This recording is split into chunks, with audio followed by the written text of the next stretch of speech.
Here we are at Cedar Creek. We're one of Okanagan's oldest wineries, and we have made a decision in the last 8 years ago to move towards regenerative farming. It's very important for us to farm this way in an environment that we're faced with so many extremes, extreme cold, extreme heat, fragile soils. This style of farming helps us build resilience in our property and ensure we get the best from our sites. My name's Kurt Simcic. I'm the viticulturist for the northern end of the valley. I came over here from New Zealand 8 years ago and have been farming regeneratively with organics and biodynamics ever since. When I first arrived here, I came out into the property with a spade and went searching for worms. I struggled to find any signs of life in there. I think I managed to find one worm after 2 hours of digging around in the property. And to me that sent a few alarm bells that something wasn't quite right here. The property had been farmed prior to my arrival, reasonably conventionally. The use of herbicides, lots of tractor passes had led to compaction and no focus on soil health. So to regenerate some of these blocks and get them moving, I understood that I needed to do some serious work on the ground.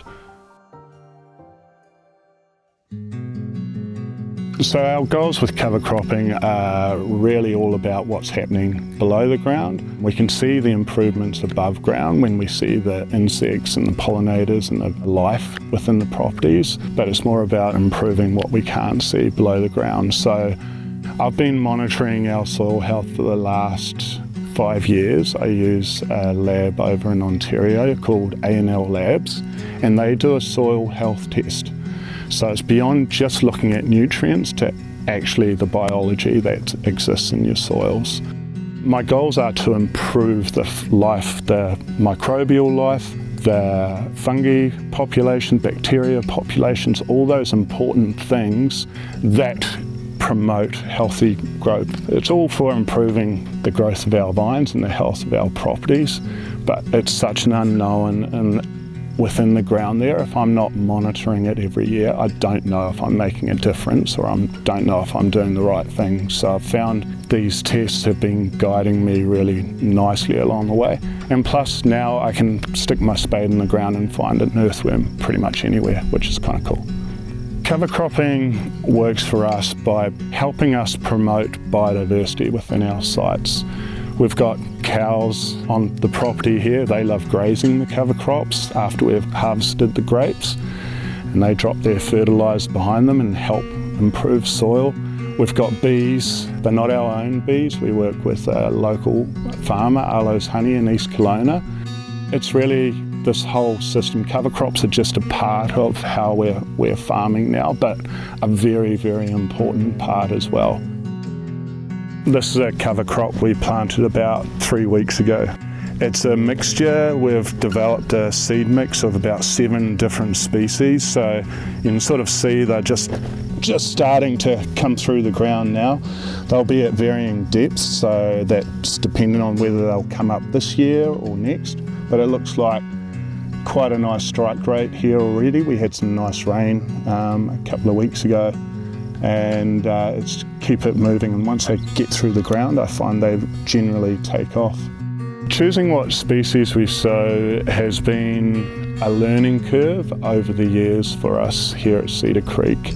A lot of trial and error with different species, a lot of looking around at what grows naturally on the unfarmed land, and then trying to find good seed sources for those varieties. We have such a diverse range of soil types up here that it's not a one recipe, one variety solution for us. And I've found in time I've moved away from a cover crop that may have originally just been crimson clover or oats to a mixture of seeds with a lot more flowering varieties in there. And so I think I'm up to this year sowing about 7 different species in that mix.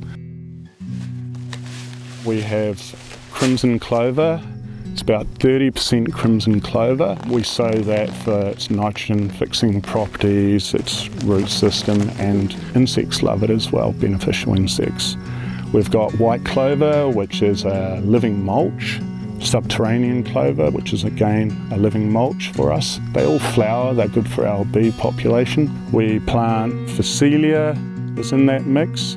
I've found this one of the best flowering species we've sown here. It's fantastic under the crimper as well, and that has a great soil conditioning root system. And then I've got some plantain. It's medicinal for the cows when they're grazing, has a good root system, survives our dry conditions.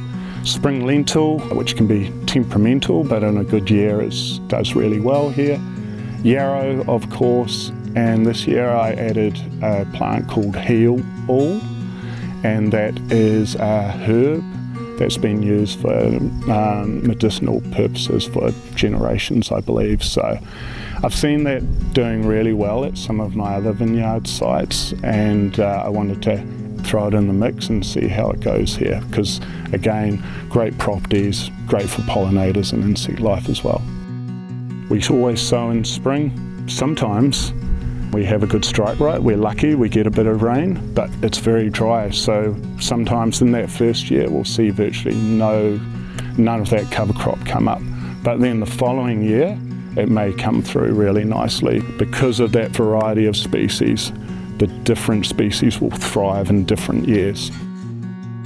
We planted this cover crop 4 years ago now, the same time, just after we planted these grapevines. And it shows the durability of having diversity in your mix. The clovers are still thriving here, doing well, flowering away, although they are predominantly closer to their water source, which is a drip tube, but it's still really nice to see such diversity and such life still here from our original plantings. We've got white clover, some crimson clover, a little bit of yarrow. The grasses, of course, have come back, so we shouldn't have to do anything on this property. We shouldn't have to turn this ground again for hopefully another couple of years. When we set a new block up for planting, we will always sow, when we finish planting, we'll sow that cover crop mix that I talked about. There are some blocks that I might be trying to rejuvenate, and I might say actually it needs a bit more of a nitrogen hit, and I might just throw a crimson clover in there. That'll be an older existing block that looks a little bit more tired as well. So I may tweak the mix, but generally I still stick with a diverse range. One thing I've never sown here is grass. Because we don't use herbicides, grass always comes back, and so do whatever was growing naturally here as well. I'm Trevor Jenkins. I'm the Regional Grounds Manager for Iconic Wineries, and so Cedar Creek is one of the properties that I manage and the surrounding estates. I'm also just the resident horticulturist around here. Yeah, we do have a lot in here. Obviously there's some weeds, there's some Poa annua, and these are Salsify or Tragopogon. But these guys here are native Gaillardia. It's called Brown-Eyed Susan is the common name. And of course we have everyone's favorite, yarrow, which is Achillea millefolium. Both beautiful native flowers, very deep taproots, do very well. They spread like annuals, but they can be perennials as well.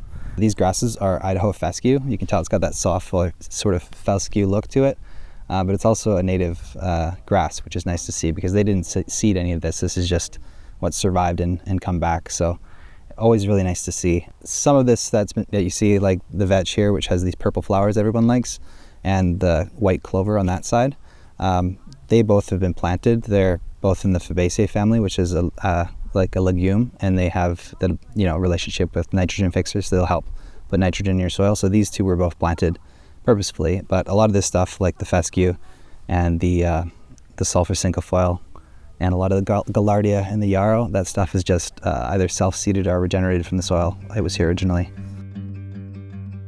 We generally sow our cover crops in spring. We've trialled sowing in the fall, but because of our dry seasons, that can be very, very damaging to our soils to work that ground up in the fall. We now stick purely to spring sowing, generally May, and then we let it grow. I let it flower, I let it get pretty wild, to be honest, and then we'll either mow or we'll crimp depending on how tall it is. I've found crimping as a termination tool to be awesome as long as you have the mass to crimp properly. Otherwise we'll mow it, but I'll always wait until the flowers have gone and the seeds are there. So when we mow, hopefully they come back in years to come, which is what I've found. The biggest benefits I've seen so far are very much in those soil test results that I've been receiving every year. I take them the same time every year in October. I try for consistency. But when I can see key health elements improving in our soils, that's exciting for me. Healthy soils leads to healthy vines. Biodiversity is another good thing. You can pretty much go up to any flower on a nice day like today and you'll see some insects buzzing around it and maybe a bee. I'm seeing, because of our cover cropping regime, but not just our cover cropping regime, everything that I've talked about, the cows, the bees, we have got chickens, the work we do with the whole entire site, focusing on it not being a monoculture but this closed system, we have way less disease than what I've ever seen. The vines typically are growing much more balanced, so that is the canopy shoot growth is very much aligned with the crop that they have on there. We're finding we're making wines that are lower in alcohol now but have more flavour.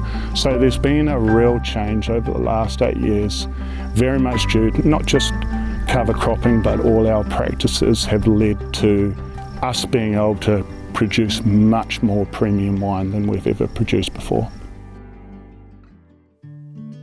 Farming this way helps build resilience for when we're faced with these things like the heat dome we had in 2021 and the recent cold snaps we've had as well. As an example, I think partly due to the life and the soil type we have up here, it was minus 27 degrees air temperature, but our soil temperature was still 2 degrees Celsius. So any shoots, any buds that were close to the ground, they survived and we're able to restart our vineyards. So I think it's a combination of having good healthy soils. We've worked to improve so many different components in our soil to get them to a level that I wouldn't say is perfect, because there's vineyards around in other parts of the world starting with a better base material, but we're working on pretty lean soils, so we're slowly getting there. So our organic matter, for example, has increased by nearly 2% in some of our blocks, so we're just getting above that threshold of what would be the minimum. And it takes a long time and it's a lot of work, but cover crops help us get there. This spring is very much a continuation of what we've been working on for the last 8 years. The cover crops we've put in have predominantly been in blocks that we've pulled out from last year's winter damage and re-sowing. Goals are, as always, I want to get them up high enough so we can use our crimper.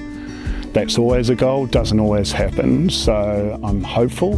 The crimper's been reasonably new. It's been last 2 years and we've only just started using it effectively, I would say, in the last year. So for us, it's a way better termination tool, and if we can fold these cover crops over, they'll help then protect our soil through the hot summers. So I'm planning to use that a lot more this season, but I need them to grow first. We are looking to measure our biodiversity in our sites. We're signed up with a company that's going to do DNA sequencing within our properties to learn about what species of plant does what animal does what in our property. I think we're going to learn a lot from this first system. So DNA sequencing is going beyond the soil tests and relating not just the soil, but the bacteria. They're going to measure all life on actual cover crops. I'll send them samples of that.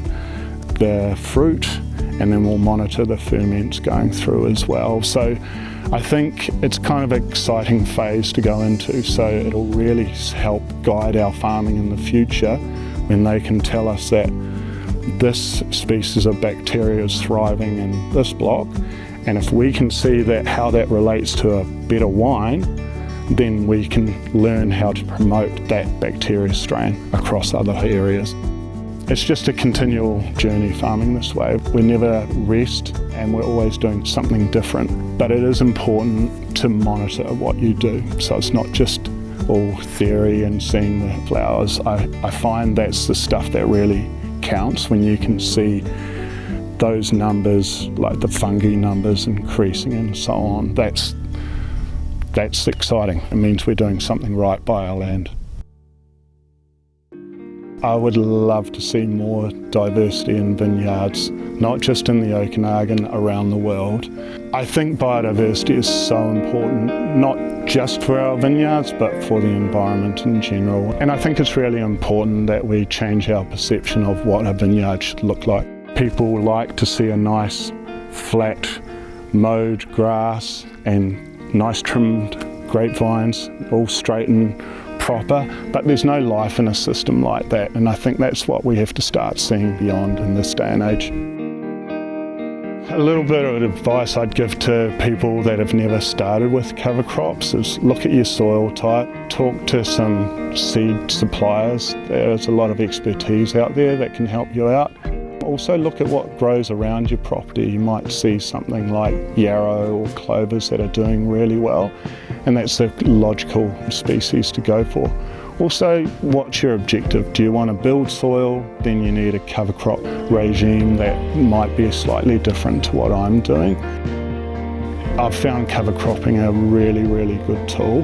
You just have to give it a go, and if it's not successful that first year, don't be disillusioned and give it another crack the following spring.